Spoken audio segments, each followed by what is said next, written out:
तो hello friends, कैसे हैं आप लोग। आई होप आप सब लोग ठीक होंगे। तो मेरा नाम विजय है और वेलकम करता हूं आपके अपने channel V R N medical study में। तो हम आज की इस वीडियो में कवर करने वाले हैं मेडिसिनल केमिस्ट्री का इंट्रो वीडियो। ठीक है, तो मेडिसिनल केमिस्ट्री से रिलेटेड जो डाउट है, मतलब इसका जो इंट्रोडक्शन रहेगा पूरा हम लोग इस वीडियो में कवर करने वाले हैं। ठीक, तो जैसा होता है ना कि मेडिसिनल केमिस्ट्री टफ लगता है, बट देखो देखा जाए तो मेडिसिनल केमिस्ट्री कोई टफ नहीं है, क्योंकि ये सब्जेक्ट थोड़ा सा बस स्ट्रक्चर से रिलेटेड होता है, इसलिए सबको टफ लगता है। और इसमें ये होता है कि अगर कुछ बोलते हैं ना कि अगर सिंगल स्ट्रक्चर हो, एक दो स्ट्रक्चर हो तो याद भी किया जाए। और इसमें सारे स्ट्रक्चर, बहुत ज़्यादा स्ट्रक्चर है, इसलिए हम लोग इसमें याद करने में दिक्कत होती है। तो इस वीडियो में अभी हम लोग इंट्रोडक्शन देखेंगे और हिस्ट्री देखेंगे। सो जैसे जैसे आगे वीडियो आती जाएगी तो आपको इजी वे में अच्छे से वीडियो में याद करने का तरीका, मतलब ट्रिक वाइज अच्छे तरीके से आपको मिलता जाएगा, तो याद करने में आपको कोई दिक्कत नहीं होगी। ठीक है, सो इसमें हम लोग, और ऐसी बात है कि नहीं, जैसे कि ये तो अभी हम लोगों को एक न्यू सब्जेक्ट मिल रही है, तो न्यू सब्जेक्ट में थोड़ी सी दिक्कत तो होगी, बट आगे आगे जैसे लोग पढ़ते जाएंगे और धीरे धीरे ये इजी होता जाएगा। ओके, तो आज की इस वीडियो हम लोग कवर करेंगे इंट्रोडक्शन टू मेडिसिनल केमिस्ट्री, और उसका कवर करेंगे हम लोग हिस्ट्री और डेवलपमेंट ऑफ मेडिसिनल केमिस्ट्री। ठीक है, तो ये वीडियो देखते हैं। सो आइए शुरू करते हैं इस वीडियो को। जैसे कि मान लीजिए ये एक कोई बंदा है, ठीक है, ये कोई है जिसको हम एक पीसीएम की ड्रग दे रहे हैं। ठीक है, मान लीजिए ये पीसीएम की एक इसे ड्रग दी है। अब देखिए ये ड्रग हम दे रहे हैं, तो ये देखो एक मान लीजिए एनाल्जेसिक की भी काम कर सकती है, कहीं कभी कभी पायरुवेटिक, मतलब ये पायरेटिक काम करती है, या ऐसा बोल सकते हैं कि दर्द में भी काम करती है, बुखार में भी काम करती है। ठीक, पैरासीटामोल दिए तो ये दर्द और बुखार दोनों में काम करती है। ठीक है, और एक्शन शो करती है, तो देखो कैसे करती है कि मान लो जब हमने पीसीएम दिया, तो ये हमने लिया ओरली ओरली रूट से लिया, और ये लेने के बाद ये कहाँ पहुंची, स्टमक में कुछ इसका डिसइंटीग्रेशन हुआ, ब्रेकडाउन हुआ।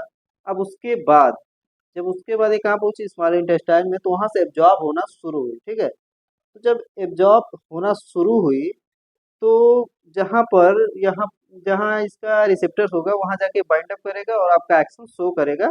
और आपका एक्शन शो जहाँ करता है, तो जो उसका ड्रग मॉलिक्यूल स्ट्रक्चर होता है, ठीक है, तो वहां पर हम लोग ये देखते हैं कि अगर उस स्ट्रक्चर में कुछ हम चेंज कर रहे हैं, ठीक है, अगर उस स्ट्रक्चर में, जैसे मान लीजिए कोई ड्रग है, जैसे हम एक कुछ भी ले लेते हैं, यहाँ पर एक बेंजीन बना के और यहाँ पर कुछ लगा देते हैं CH3, तो इसको हटा के यहाँ पर, या कुछ यहाँ पर तो हम लोग जोड़ ही दिए मिथाइलेशन, तो जैसे कि यहाँ पर कुछ भी हटा देते हैं, तो यहाँ पर जोड़ दिए Br जोड़ दिया, ठीक है, हाइड्रोजन जोड़ दिया, मिथाइलेशन जोड़ दिए, और इसके जगह कुछ और ग्रुप रहेगा।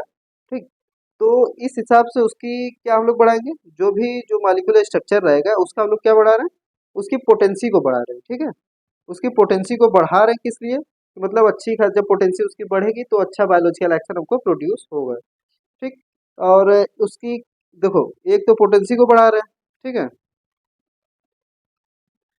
एक एक तो पोटेंसी को बढ़ा रहे हैं, और एक इसको क्या बढ़ाएंगे, लिपोफिलिसिटी को। ठीक है, और लिपोफिलिसिटी को और उसकी पोटेंसी को हम लोग बढ़ाएंगे। कैसे बढ़ाएंगे, ये जो हमारा मॉलिक्यूल का स्ट्रक्चर होगा उसमें कुछ चेंज करके, और चेंज कैसे करेंगे, जैसे कि यहाँ पर कुछ भी जो सब्स्टिट्यूट लगा होगा, जो फंक्शनल ग्रुप होगा, उसके जगह पर कोई और दूसरा या मिथाइलेशन कर देंगे, या हाइड्रोजनेशन कर देंगे, सल्फोनेशन कर देंगे, तो उस बेसिस पे हम लोग यहाँ पे, ठीक है, चाहे एल्काइलेशन कर देंगे।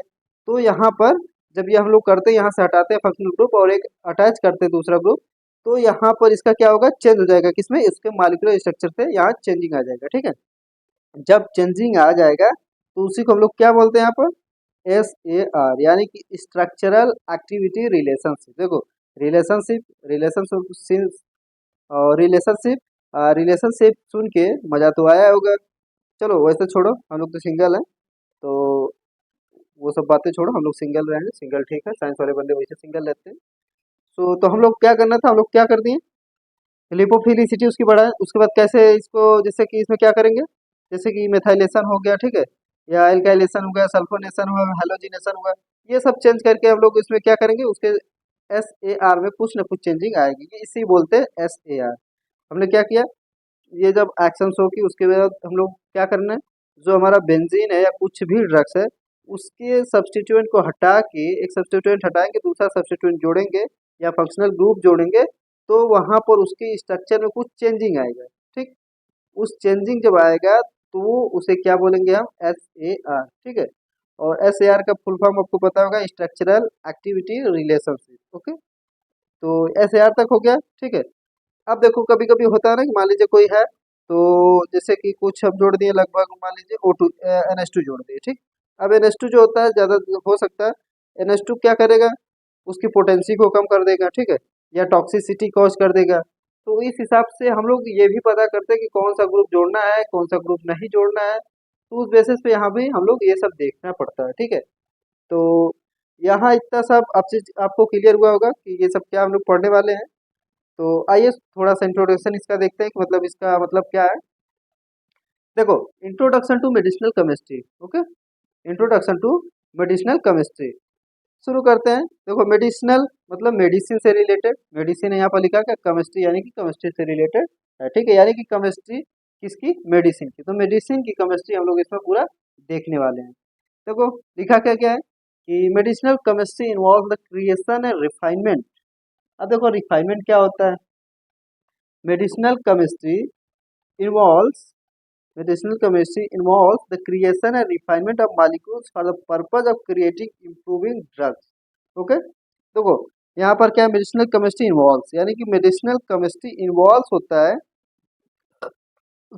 सॉरी, किसमें, क्रिएशन एंड रिफाइनमेंट। क्रिएशन का मतलब पता है आपको, बनाने में। ठीक है, और यहाँ देखो रिफाइनमेंट एक वर्ड यूज हुआ है क्या, स्मॉल चेंज, किसमें, दैट इम्प्रूव इन ड्रग। जो हमारी ड्रग होती है, जैसे कि जो हमारी ड्रग है, मान लो ये ड्रग है। ठीक है, ये ड्रग है तो इसमें थोड़ा सा यानी कि small change, okay, small change करेंगे और उसकी ड्रग की जो है, ड्रग इम्प्रूव हो जाएगा। ठीक है, थोड़ा सा स्मॉल चेंज करेंगे और उस ड्रग को हम लोग क्या करेंगे, इम्प्रूव करेंगे। ठीक, स्मॉल चेंज करके ड्रग को इम्प्रूव करना या उसकी स्टेबिलिटी को बढ़ाना, उसकी एफिकेसी को बढ़ाना, दैट्स कॉल्ड इज रिफाइनमेंट। ठीक है, तो ये क्लियर हो गया। Medicinal chemistry involve the creation and refinement, यानी कि क्रिएशन मतलब बनाना और रिफाइनमेंट का मतलब समझ ही गए। ठीक, small change that improve in drug. Okay, अब molecules for the purpose of creating improving drug, देखो वहीं पर लिखा गया क्रिएटिंग हुआ इम्प्रूविंग ड्रग। ओके, तो ये पॉइंट आपको क्लियर हुआ होगा। सो नेक्स्ट पॉइंट में क्या लिखा गया है, it is based on the synthetic organic chemistry. ये किस पे बेस्ड है, सिंथेटिक ऑर्गेनिक केमिस्ट्री पे। Okay, discipline in which scientist, discipline which scientist combine all molecules to create new ones. देखो इसमें जितने भी स्मॉल मॉलिक्यूल्स होते हैं, इसमें कोशिश यही रहती है कि एक न्यू ड्रग हम लोग बना सकें। ओके, देखो इट, अब देखो क्या है, it also deals with study of existing drug. मतलब हम लोग इसमें स्टडी किस चीज़ की कर रहे हैं, it also deals with the study of existing drug, यानी कि जो ड्रग एग्जिस्ट करती है ना, कि कोई ड्रग्स अगर बनी ही नहीं हो और उस ड्रग्स को हम लोग मतलब उसकी स्टडी कर रहे हैं, तो उसका कोई अर्थ नहीं निकलेगा। ठीक है, जो जो ड्रग एग्जिस्ट कर रही है, ठीक है, उसी ड्रग की हम लोग इसमें स्टडी करेंगे, देयर बायोलॉजिकल एक्टिविटी और उसके एक्टिविटी को। ठीक, उसके एक्टिविटी को हम लोग यहाँ पर देखेंगे एंड उसके सार को, यानी कि स्ट्रक्चरल एक्टिविटी रिलेशनशिप। और देखो यहाँ पर ड्रग डिजाइन दिया गया, इसमें ड्रग डिजाइन मेन है। ठीक है, तो उसके ड्रग डिजाइन को भी देखा जाता है, मैकेनिज्म ऑफ एक्शन को देखा जाता है, यूजेज ऑफ ड्रग्स को, सिंथेसिस ऑफ ड्रग, सार, केमिस्ट्री ऑफ बिहाइंड ड्रग्स, यानी कि ड्रग के पीछे की जो केमिस्ट्री है उसको भी हम लोग देखेंगे। सार हो गया structure activity relationship, synthesis of drug, usages of drug, mechanism of action और ड्रग डिजाइन, यानी कि वो ड्रग किस चीज़ के लिए डिजाइन हो रहा है, कौन से डिजीज के लिए हो रहा है। ठीक है, और सब कुछ इसमें हम लोग देखने वाले हैं। सो ये हो गया आपका introduction.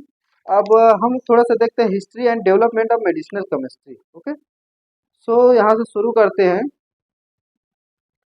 History and development of medicinal chemistry. ठीक है, तो आइए इसे शुरू करते हैं। देखो यहाँ पर क्या लिखा है, the Elysian civilisation of the Chinese the Hindu found to be that they use therapeutic plants and mineral for treatment. देखो इसमें थोड़ा सा कहानी रिलेटेड है कि मान लो एक कोई साइंटिस्ट है, ये हमारे साइंटिस्ट हैं, ठीक है, ये साइंटिस्ट हैं और ये पहले ज़माने के साइंटिस्ट हैं। तो ये क्या करते थे, साइंटिस्ट भी रहते थे या कोई मान लो जो गांव के लोग थे, तो उनको भी पता था कि अगर हम ये ड्रग ले रहे हैं, मतलब ड्रग उन सबको नहीं उतना पता था। तो ये था कि जैसे कोई प्लांट हो गया, प्लांट का एक्सट्रैक्ट निकालते थे और एक्सट्रैक्ट को निकाल के कोई भी डिजीज हो रही है उसमें हम लोग लेते थे, ठीक है, कोई भी डिजीज हो रही है उसमें हम लोग लेते थे। तो उस उन सबको ये था कि हाँ इससे आराम मिल जाएगा। अब आराम मिल जा रहा है, किस मॉलिक्यूल से मिल जा रहा है, उसमें कौन सा केमिकल है, कि पूरा जो एक्सट्रैक्ट लिया जा रहा है उसकी वजह से पूरा जितने उसमें केमिकल है पूरे केमिकल की वजह से इफेक्ट मिल रहा है। तो इतना ज्ञान पहले के ज़माने में नहीं था। तो बस उन सबको ये था कि ये खाएंगे तो हमको ये इफेक्ट मिलेगा और हमारा दर्द ठीक हो जाएगा, ठीक है। तो देखो फिर धीरे धीरे हुआ। तो देखो इसमें लिखा भी गया है कि द एनिशियंट सिविलाइजेशन, यानी कि जो पुराने जमाने की जो हमारी सभ्यता थी, अब द चाइनीज की एंड हिंदू फाउंड, या हिंदू पाई गई to be that they use therapeutic plants, therapeutic plants भी यूज किया जाता है and mineral of treatment, mineral for treatment, और मिनरल्स भी कुछ यूज किए जाते थे किसके लिए, फॉर ट्रीटमेंट के लिए, ठीक है। और दे च्यूड कोका लीव्स, देखो जो होता था कोका लीव्स उसको भी हम लोग चबाते थे, उससे भी उसको भी खाते थे किसी भी डिजीज में, ठीक है। That contain cocaine as use mushroom as hallucinogens. देखो हेलोसिनोजेंस का मतलब क्या होता है, मति भ्रम होना, ठीक है, यहाँ पर हम लिख दे रहे हैं भ्रम होना, ठीक, यानी कि यहाँ पर जैसे भ्रम टाइप दिखाता था। तो ये हो गया आपको क्लियर। और देखो cinchona bark and opium were observe also use. तो यहाँ पर देखो सिंकोना बार्क और ओपियम भी यूज हुआ था। अब उसके बाद आई नाइनटीन सेंचुरी। अब नाइनटीन सेंचुरी में देखो क्या है, इसको क्या हम लोग बोलते हैं, एज ऑफ, देखो it is known as, it is known is, it is known as, अब इट इज, देखो इसको हम क्या बोलते हैं, it is known as age of innovation and chemistry. इसको हम लोग इन 19th सेंचुरी को क्या बोलते हैं, age of innovation and chemistry, okay. देखो इन 1853 मॉर्फिन वाज हीटेड। देखो 1853 में क्या हुआ था, एक साइंटिस्ट है जिनका नाम हेनरी था, ठीक है। तो उन्होंने क्या किया, जो मॉर्फिन था उसको हीट किए, किसके साथ, मिथिल आयोडाइड के साथ, किसके साथ, मिथिल आयोडाइड के साथ हीट किए एंड क्रिएट न्यू सब्सटेंस। और जब उसको हीट किए मेथिल आयोडाइड को, मतलब मॉर्फिन को मेथिल आयोडाइड के साथ, तो उसके बाद क्रिएट न्यू सब्सटेंस, एक नया पदार्थ या नया सब्सटेंस निकला वहां से या बना। कौन सा था, quaternary salt of modified morphine. वो जो हमारा सब्सटेंस था quaternary salt of modified morphine, okay. So ये हो गया 19th सेंचुरी का थोड़ा सा। अब आगे और थोड़ा सा देखें, तो आगे देखते हैं तो मिलता है क्या हम लोगों को कि सन 1898 में morphine derivatives are used as cough sedative. जो मॉर्फिन के डेरिवेटिव्स थे अब यूज होने लगे थे किसमें, कफ सिडेटिव में, ठीक है। देखो उसके बाद देखो इसमें हिस्ट्री में ज़्यादा बताने की जरूरत नहीं, आपको थोड़ा बहुत याद रखना पड़ेगा। तो इसमें देख सकते हैं सब लिखा भी गया है और आपको नोट्स टेलीग्राम लिंक पे मिल जाएगा जब एक यूनिट पूरी होगी तो। देखो आगे लिखा गया, during the 1840s first use of organic chemicals were introduced, anesthesia during a tooth remove like nitrous oxide, either and chloroform, ठीक है। अब देखो होता नहीं कि फिल्मों में होता है कि जैसे कि किसी को दे दिया जाता है लाके रुमाल में, वो जैसे मान लो ये कोई है और यहाँ पर ये लाया एक बंदा, इसे रुमाल सुंघा दिया, ठीक, ये बंदा रुमाल सुंघा दिया इसे। अब रुमाल सुंघाने के बाद एक पीछे पिस्तौल भी है, चल भाई पिस्तौल दे दिया इसे मारने का, और एक रुमाल सुंघा दिया। रुमाल सुंघाने के बाद जस्ट वो नाटक करता है या ड्रामा करता है कि वो बेहोश हो गया।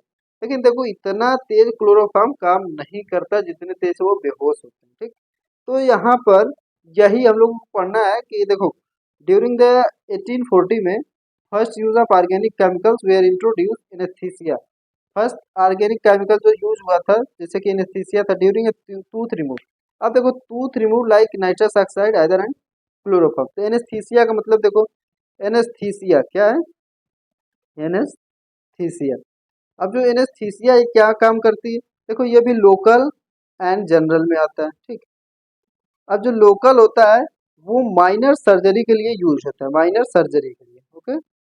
और जो जनरल होता है वो मेजर सर्जरी के लिए यूज होता है, ठीक है, मेजर सर्जरी के लिए। जो लोकल एनेस्थेटिक है वो माइनर सर्जरी के लिए, और जो जनरल एनेस्थेटिक है वो मेजर सर्जरी के लिए, ठीक है। तो ये दोनों हम लोग पता चल गया। तो देखो लोकल जो होता है कि ये दांत जो होता है, अब दांत निकलवाना किसी को रिमूव करने के एनेस्थेटिक दिया जाएगा, इसका मतलब ये नहीं कि उसके पूरे बॉडी को हम लोग मतलब मतलब सेंसेशन ना पहुंचे ऐसा कर देंगे, ठीक। उसको कुछ हर जगह ब्लॉक नहीं करना पड़ेगा। सो हम लोग उसको क्या देंगे, लोकल एनेस्थेटिक, जो कि कुछ टाइम के लिए होता है या रिवर्सिबल होता है ऐसा बोल सकते हैं। सो कुछ टाइम के लिए होता है, तो उसके बाद ये टाइमिंग रहती है, कुछ देर बाद वो ठीक हो जाता है और उसका इलाज हो जाता है, ठीक है। तो यहाँ पर वही था, tooth remove like nitrous oxide ether and chloroform. अब देखो 1864 में barbituric acid and synthesise, barbituric acid synthesised as a useful hypnotic, और ये हिप्नोटिक में यूज हुआ कौन, बारबिचूरिक एसिड, ओके। और सन 1875 salicylic acid for typhoid fever, और ये सैलिसिलिक एसिड जो था वो टाइफाइड फीवर के लिए यूज हुआ था। और सन 1899 में aspirin mark as antipyretic without any side effect. देखो एनी साइड इफेक्ट बोल सकते हैं या लेस साइड इफेक्ट, यानी कि लेस साइड इफेक्ट ज़्यादा नहीं होता, तो ये एस्प्रिन यूज हुआ था। और देखो the combination, the the the combination of experimental pharmacology and medicinal chemistry. देखो ये जो हम लोग पढ़ रहे हैं, तो ये किसका कॉम्बिनेशन है, experimental pharmacology and medicinal chemistry, ठीक। ये दोनों का कॉम्बिनेशन हम लोग यहाँ पर पढ़ रहे हैं, ओके। और speeded up the development of drugs after the 1930, ठीक। The greatest achievement was the discovery of penicillin. देखो ये पेनिसिलिन जो है फर्स्ट एंटीबायोटिक थी जिसको अलेक्जेंडर फ्लेमिंग ने डिस्कवर किया था, और सन 1928 में, ठीक है। तो यहाँ पर देखो achievement was the discovery of penicillin by Alexander Fleming in 1928, first antibiotic, ये फर्स्ट एंटीबायोटिक थी, ओके। देखो nitrogen mustard was first drug use for beating cancer, यानी कैंसर को बीट करने के लिए या उसके थोड़ा सा इलाज के लिए यूज हुआ। इन 20th सेंचुरी में देखो पॉल एयरलिच आए and John Lang by introduce the receptor theory, और रिसेप्टर थियरी को इन्होंने दिया था कौन कौन, Paul Ehrlich and John Lang, इन्होंने रिसेप्टर थियरी को दिया था। That drug bind to receptor, और वहाँ पर जो ड्रग होती है बाइंड करती है रिसेप्टर्स पे बेस्ड ऑन देयर कंपोजिशन, यानी कि अपने कंपोजिशन पे, एंड केमिकल स्ट्रक्चर, और केमिकल स्ट्रक्चर के बेसिस पे वहाँ जाकर बाइंड अप करती है, ठीक है।